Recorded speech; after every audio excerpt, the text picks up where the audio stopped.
What's up, guys? It's Manifest hanging out here under the red cabanas, just chilling out. I wanted to tell you a story before I got signed with Tooth and Nail Records a long time ago.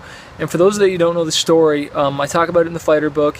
And basically one day, after I had met Trevor at their CD release party when we opened up for them, he gave me a call one day at work and talked about making music, and ended up setting up a showcase for me and Hawk Nelson to perform for the president of Tooth and Nail Records. And I got super stoked, and I'll never forget that day because a lot of cool things happened, but also a lot of weird, crazy things happened. And basically, the show went awesome. I remember before I was walking around and I met the president, Brandon, and we just hit it off. It was like really cool. I was like, oh man, this dude just like loves music, is really passionate. And I remember I had my laptop out there playing one of our music videos for Session, and he's just like, oh, that's really dope, man. He got the skateboarding and the music together and stuff, and he thought that was really cool. And I was super young, and I was just like, yo, I just want to sign a deal and all this stuff, and really excited. And after the show, one of my producer friends who I had worked with at the time was like really urging me to have like a meeting right there, like on the spot, like with the label and stuff. And I did something that I recommend no artist ever do again, and that is to bring your hip hop crew into a business meeting. I brought like 4 extra dudes into a meeting that had nothing to do with anybody else. It should have just been me, Trev, and the record label, but I ended up bringing like everyone in there, and one of my friends ended up shooting his mouth off and asking questions and getting all like rude, and like not necessarily rude, but just like wrong vibes, and ended up ticking off the president. And we left that meeting basically with a sour taste. Like, I went to that meeting thinking like, this is it, I'm gonna get signed, it's all awesome.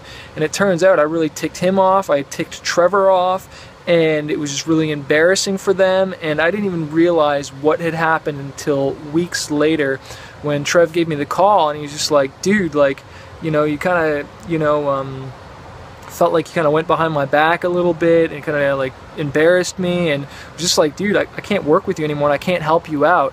And I remember I was broken hearted, I cried my eyes out, and Trevor was like, sorry dude, I gotta follow my heart, and I just feel like, if you got those dudes involved, I can't help you, And I remember driving home that day and just crying and crying and crying and punching my steering wheel and just wanting to quit and say, forget it, I'm not even going to finish this record. And at the time I was working on the record, my own thing, and I was just like, this is not working, God, fine, I won't do it. I'm not going to do this anymore. That's it. Like, I'll just do IT, because I was thinking to myself, I'm making money, I'm really successful in computers, why do I need music then? I'm not going to do it then. Just forget this. I was just so angry. I was like, I don't need it, I don't want this.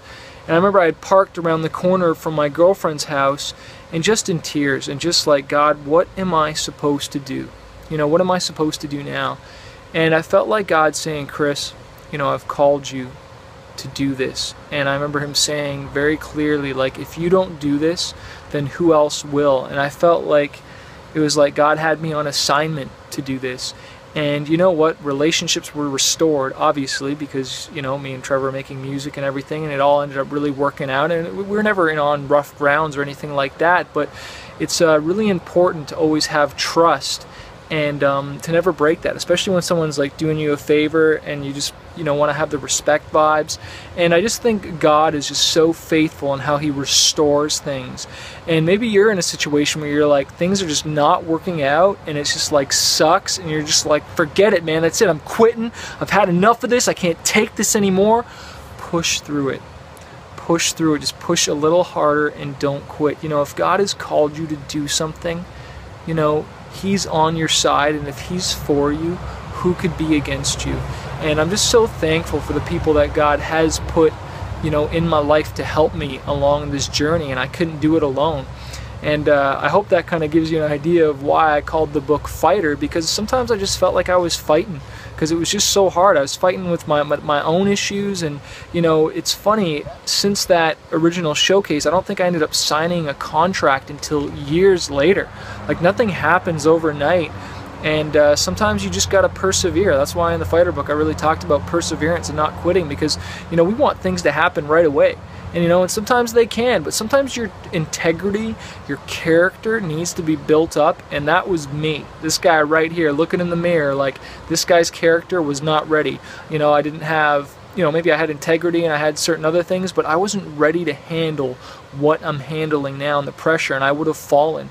So sometimes, God, like God says, He won't give you more than you can handle. And so maybe you just got some more growing to do. Maybe you just got some more growing and some more development to do so that you can handle, so the success does not destroy you, because that's what you don't want. And I've seen so many other people have that happen to them, and that's why success can be dangerous. It can be people's downfall. So anyways, I hope that inspires you. Definitely check out the Fighter book, and again, you can listen to that thing for free on Spotify or YouTube. But if you want the physical, definitely just because it's got all the cool pictures and stuff, just go to manifest.net or imafighter.net, and you can get the links for that, or it's on iTunes if you just want to buy the audiobook for your iPod. But anyways, I love you guys. I believe in you. Keep fighting. And remember, a fighter isn't someone who never fails. A fighter is someone who never quits. So don't quit.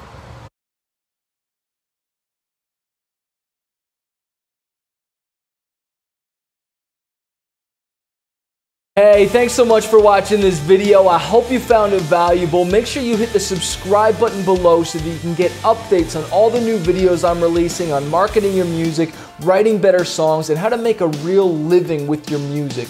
If you're an artist and you're struggling and you feel overwhelmed, or you just don't know what to do next to write better songs, to market them, and really build a full-time career in this crazy music industry, I want you to check out my coaching program called Fanbase University.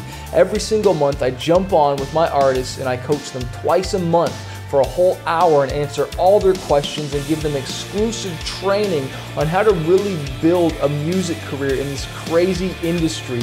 Don't do this alone. I've spent thousands of dollars on my career in mistakes and success, and I want to help you out next. So sign up for Fanbase University and get the coaching you need, and make this your year that you get serious about your music.